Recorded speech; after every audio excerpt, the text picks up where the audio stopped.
ना होगा, और अगर सब मिलकर कोशिश करें तो रास्ता निकल सकता है। राजू के चेहरे पर एक उम्मीद की किरण जागती है। हाँ बाबा जी, अगर सब मिलकर काम करें तो हम पानी ढूंढ सकते हैं। हमने खोदना आसान नहीं, मुश्किल जरूर है, नामुमकिन नहीं। अगर हम मिलकर काम करें तो ये हो सकता है। राजू खड़ा हो जाता है, उसकी आंखों में एक नई रोशनी है। तो फिर हम कल से काम शुरू करेंगे। मैं गांव के सभी युवाओं को इकट्ठा करूंगा, हम मिलकर नया कुआं खोदेंगे। यह कहते हुए वह शामू के साथ गांव के दूसरे युवाओं को बुलाने के लिए निकल पड़ता है। कहीं दूर से गरज की हल्की सी आवाज आती है, जैसे आकाश ने उनकी उम्मीदों की गवाही दे दी हो।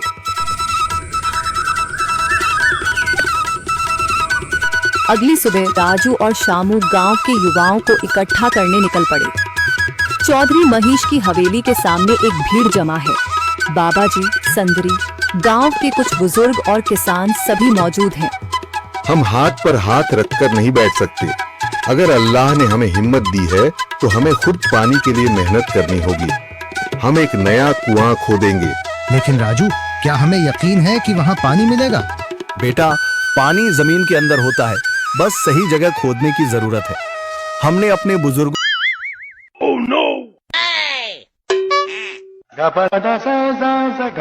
लाने की व्यवस्था करेंगी, खाना बनाएंगी ताकि तुम सब आराम से काम कर सको। यही हिम्मत चाहिए थी संदर। पूरा गांव एक नई उम्मीद के साथ कुआं खोदने की तैयारी में जुट जाता है। दूसरी ओर कुआं खोदने का काम शुरू हो चुका है। राजू, शामू और दूसरे युवा बेलचे चलाने लगते हैं। मिट्टी बाहर निकाली जाने लगती है। तेज गर्मी के बावजूद सब पूरी हिम्मत के साथ जुटे हुए हैं। दोपहर की तेज धूप जमीन आग की तरह तप रही है।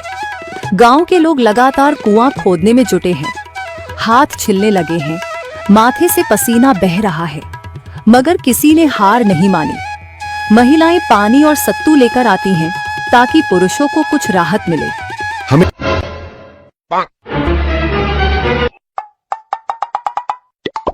राजू, ये बहुत कठिन काम है। अगर हमें पानी न मिला, अल्लाह मेहनत करने वालों को कभी निराश नहीं करता बेटा। तुम सब अपनी कोशिश जारी रखो, पानी जरूर निकलेगा। हिम्मत मत हारो, अगर अब रुक गए तो फिर कभी पानी नहीं मिलेगा। सभी फिर से जोश में आकर काम में जुट जाते हैं, मगर सूरज की तपिश बढ़ती जा रही है और कई लोगों की सांसें तेज चलने लगती हैं।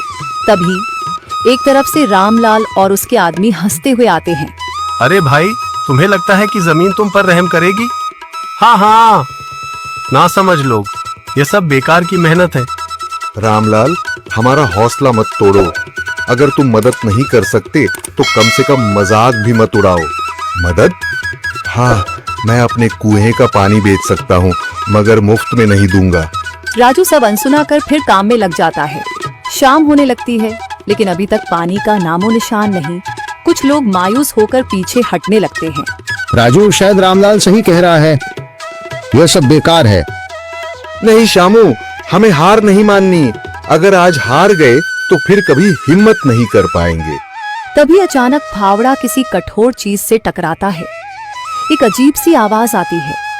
राजू चौंक कर देखता है और जल्दी जल्दी मिट्टी हटाने लगता है। अचानक एक ठंडी लहर महसूस होती है। सभी लोग दौड़ कर आते हैं। जैसे जैसे मिट्टी हटती है, नीचे से गीली जमीन नजर आने लगती है। सब हैरान रह। हमारी मेहनत को झाया नहीं करेगा। राजू और बाकी सभी जोर लगाते हैं।